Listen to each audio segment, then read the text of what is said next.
Capítulo 8. Sim, não temos nenhuma razão para desconfiar de nosso mundo, pois ele não está contra nós.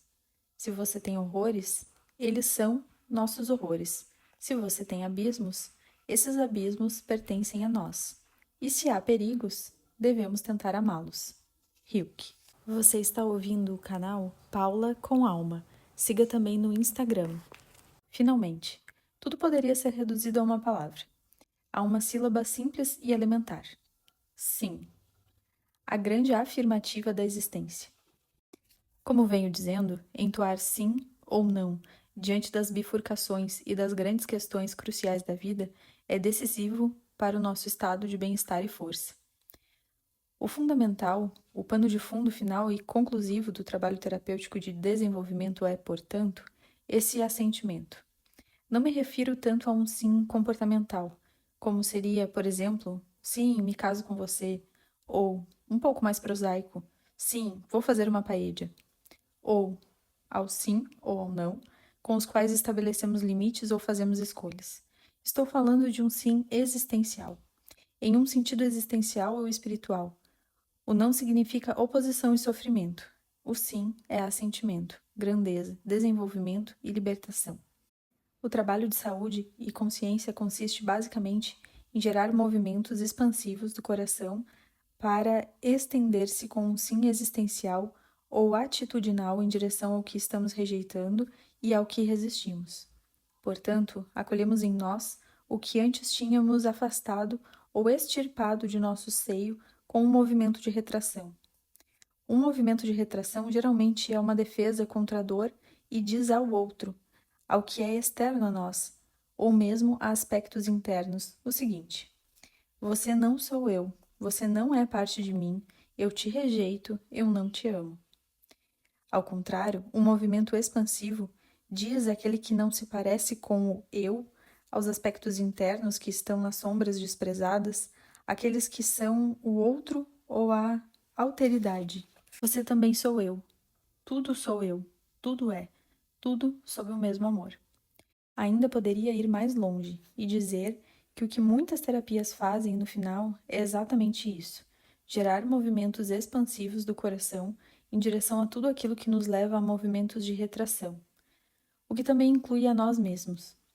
A Gestalt terapia, por exemplo, e entre outras coisas, foca-se em olhar para o mundo interior da pessoa para saber de quais aspectos de si mesma ela discorda e permitir que ela se expanda na direção deles, aceitando-os. Trata-se sempre de integrar a sombra e habitar toda a nossa casa, para que ela seja banhada pela luz. Iluminar todos os sentimentos e estados internos e integrar inveja, preguiça, orgulho ou qualquer outro dentro do que consideramos defeitos humanos, bem como seu inverso, virtuoso, alegria, generosidade, força, entre outros, que também são geralmente e infelizmente reprimidos. Amar-se dessa forma, com seus defeitos, é oferecer-se um grande amor. Cuidar da criança interior ferida, do animal esmagado pela civilização, da alegria negada pela obrigação e restrição das paixões imperativas que nos tomam, de nosso egoísmo arraigado com seus tentáculos. Expandir o amor para o que acreditamos ser não virtuoso em nós é o primeiro passo para integrá-lo, talvez transformá-lo em virtude, graças ao ato de iluminá-lo e aceitá-lo. Na realidade, muitos dos nossos problemas deixam de ser problemas quando cultivamos um estado interior mais disposto ao centramento, à audácia, ao conhecimento e ao amor compartilhado. Muitas vezes, tais movimentos são evidentes nas oficinas de constelações familiares ou gestalt terapia, em que se cria tal atmosfera de presença, de centralidade, abertura interna, que em si já tem algo de cura, de sanidade, de inclusão espontânea. A perspectiva das questões é alterada, por exemplo, e um sentimento de medo frente ao qual experimentamos profunda rejeição começa a aparecer aceitável para nós e conseguimos lidar com isso com tranquilidade. Esta já é uma pequena transformação. Ou quando nos descobrimos capazes de nos colocar no lugar de um ex-parceiro, com quem estávamos muito zangados, e sentimos uma compreensão nova e apaziguadora, tanto para eles quanto para nossa própria dor. A gramática do desenvolvimento pessoal é copulativa. Isso e o outro, o belo e o feio, a alegria e a tristeza, a generosidade e o traiçoeiro, o pai e a mãe, o agressor e a vítima. O círculo se encerra e a gestalt é concluída. As polaridades são integradas e dissolvidas em um único tal. Todos são levados em conta, sem exceção. Quando insistimos em uma gramática mental disjuntiva, esse sim, mas o outro não, caímos no inferno comum da separação. A gestalt é interrompida e os opostos são fortalecidos, fomentando o desassossego. As constelações familiares, como outras terapias, conseguem unir, integrar, conciliar, produzir, estender movimentos do coração para o que não foi reconhecido, o que não foi apreciado. Para isso, devemos abrir os olhos para os fatos como eles são, como eles foram, porque parte dos problemas que temos vieram de não querermos ver ou enfrentar aquilo que aconteceu. Como dizíamos, é o veneno da inconsciência e ignorância que representa no budismo a origem de todos os males e sofrimentos deste mundo. A consciência pura é inclusiva e não rejeita nada. Isso se opõe ao que, nas constelações familiares, chamamos de amor cego. Optamos por não ver, porque o que vemos é muito difícil de suportar ou respeitar. A fim de nos protegermos ou nos sentirmos inocentes, fechamos os olhos teimosamente e ficamos estagnados em uma posição que muitas vezes tem o efeito de nos levar a mais desgraças e tragédias. Você está ouvindo o canal Paula com Alma. Siga também no Instagram. Quanto custa reconhecer e respeitar, por exemplo, o sofrimento e a depressão de uma mãe? Como o não-amor não é possível para os filhos, o amor cego age como compensação pelo que não foi integrado. Então, a criança que não pôde lidar com a depressão da mãe, por amor cego, também entra na dinâmica de ficar deprimida, ou experimenta ataques de raiva contra a mãe, com a motivação oculta e desesperada de querer resgatá-la da depressão.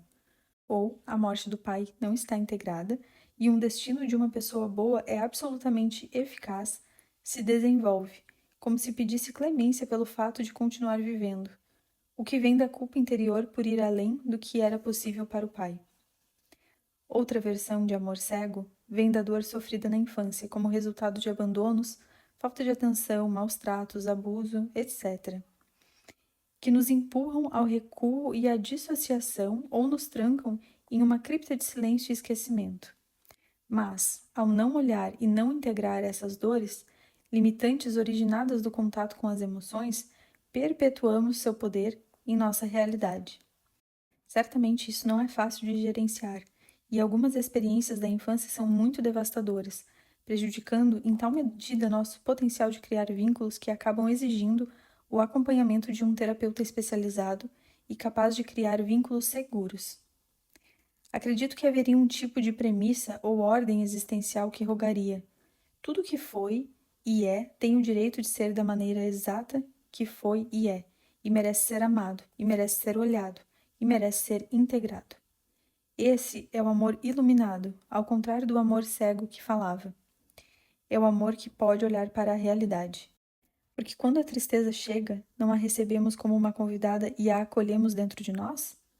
Porque, quando a vergonha chega até nós, não a recebemos como uma convidada também legítima e a acolhemos entre nós? Mesmo quando dizemos, não gosto de sentir vergonha, por que não podemos aceitar esse não gosto como um convidado que tem o direito de viver entre nós? Tentamos evitar tristeza, raiva, alegria, dor, ou o que seja, em vez de tratá-los como convidados especiais que a nossa vida traz. Jeff Foster explica isso muito bem, especialmente em seu livro A Aceitação Mais Profunda, onde ele sugere que, para tentar nos proteger da dor e de tudo o que acreditamos ser ruim, criamos uma armadura e um artifício que realmente não nos protege de nada, mas nos mantém anestesiados, longe da vida e de nós mesmos. Quem rejeita é a mente e suas construções de identidade, com seu arcabouço conceitual e crenças, mas na realidade não rejeita a si mesma. A realidade simplesmente atua, é mostrada para nós, está conformada, ela é. Insistimos então em rejeitar o irrefutável e, nesse esforço, sofremos. Muitos problemas são bobagens que a mente fabrica como artefatos supostamente defensivos. Não necessidades profundas do corpo, da alma, do coração. Eu diria que a função natural do ser profundo que vive em nós é abraçar tudo, não de uma forma emocional, então existencial. Portanto, é aconselhável ir fundo, para a alma ou para o que esta palavra nos evoca como um lugar de felicidade e sabedoria. A alma está a salvo de manipulações e sempre nos acompanha, apesar de nossas próprias bobagens. Está tudo bem fazer tudo o que pudermos para garantir que as coisas saiam como gostaríamos, mas há coisas que não estão em nossas mãos. Por acaso está em nossas mãos que nossa mãe ou pai sejam como são ou como foram, ou que eles tenham a história que têm? Claro que não, mas a partir desse fato podemos cavar uma caverna escura e arrastar todos para ela, ou construir um promontório para ver além da dor e até mesmo guiar os outros ao longo desse caminho. E qual é a natureza de tal promontório? De que materiais é feito? Diz a lenda que a mãe de Buda morreu logo após o parto, e ele, o príncipe Siddhartha, foi criado com todos os cuidados disponíveis naquele momento. Um dia, deixou o palácio onde morava, aquele espaço restrito onde a doçura prevaleceu, e ficou cara a cara com a realidade da vida. Conheceu o lado doloroso, doença, morte, velhice, e também a acesse daqueles em busca de algo além. Ele estava tão comovido que viu crescer dentro de si uma intenção profunda, a de tentar entender a natureza do sofrimento e sua superação. Gosto de pensar que o trauma e a semente da dor, enterrada em seu corpo pela perda precoce da sua mãe, finalmente irromperam em seu interior e trouxeram uma grande sensibilidade ao sofrimento. Seja como for, ele começou sua prática, que inicialmente consistia em mortificação e privação, a fim de dominar a identificação com o corpo e seus desejos. E mais tarde também despertou para a evidência desse sofrimento auto-infligido, confrontou-o e escolheu o caminho do meio, mais real e amoroso, sem os extremos do hedonismo nem a privação absoluta. Dizem que uma vez ele teve um sonho. Voava para o céu das mulheres, onde se encontrou com sua mãe nua. Sentou-se na frente dela e então algo milagroso aconteceu. Dos seios de sua mãe começou a brotar leite que, através do ar, chegava à boca de Buda. Esta imagem contém, para mim, uma clara evocação. Aceito você, mãe, e aceito o que vem de você, a maneira exata como você me dá. Leite e mel, mas também sua morte tão precoce, que veio como resultado da vida que você me deu. Buda aceita, assente a vida.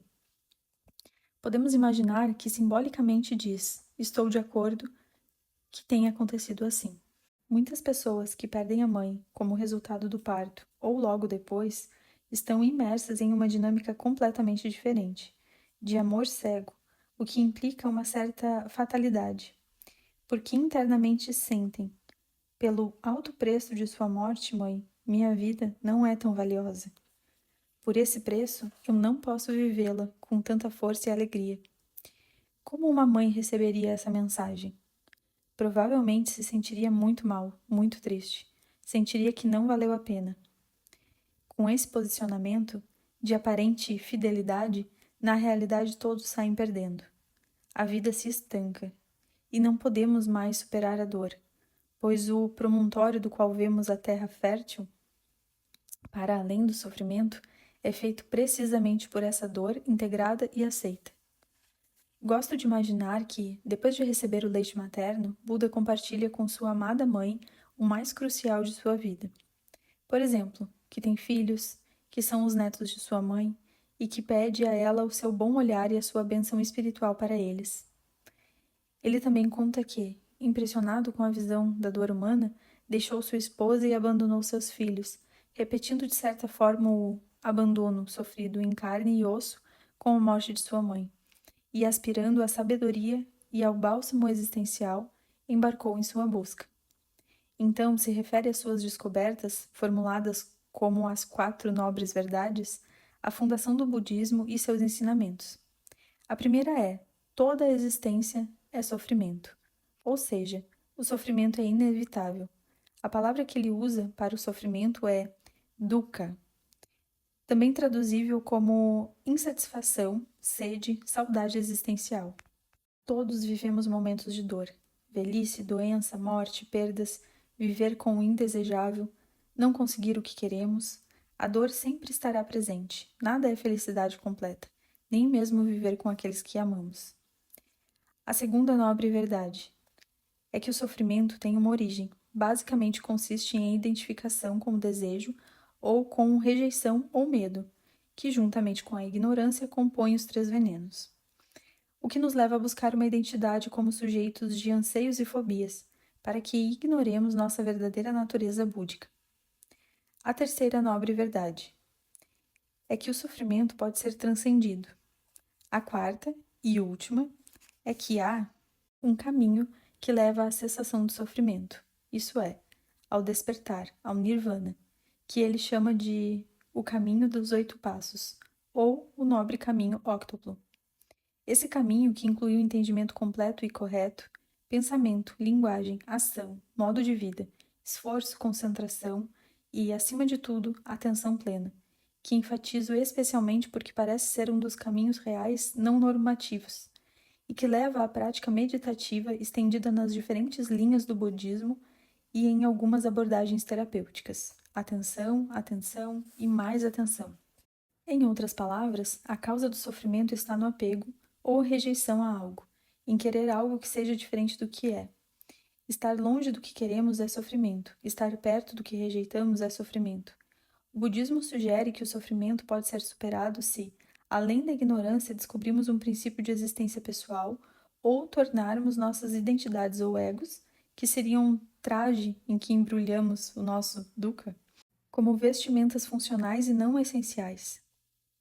Alcançar esse entendimento abre as comportas do eu pleno, da verdadeira natureza da mente, na terminologia budista, ou seja, a natureza de um ser livre de personalidade de todas as entidades que reclamam, que sustentam, afirmam e querem. O sofrimento pode ser superado se tivermos a coragem de nos abrirmos à dimensão do absoluto ou, com um toque espiritual, à dimensão do nada. Se ousar ser nada ou ninguém. Você está ouvindo o canal Paula com Alma. Siga também no Instagram. Esta, é claro, é uma abordagem espiritual, difícil para a maioria de nós, ligados às nossas ideias de nós mesmos, às nossas histórias mentais, às nossas narrativas e identificações. É por isso que insisto na ideia de que a ajuda terapêutica não deve se limitar às manobras do nosso ego e sua cadeia de identificação, que naturalmente também faz parte da prática psicoespiritual e sua importância deve ser entendida, mas que requer a abertura à dimensão do espírito, especialmente quando confrontado com as grandes questões da vida, e ser capaz de praticar a grande afirmativa da existência, o sagrado ou o grande sim à vida.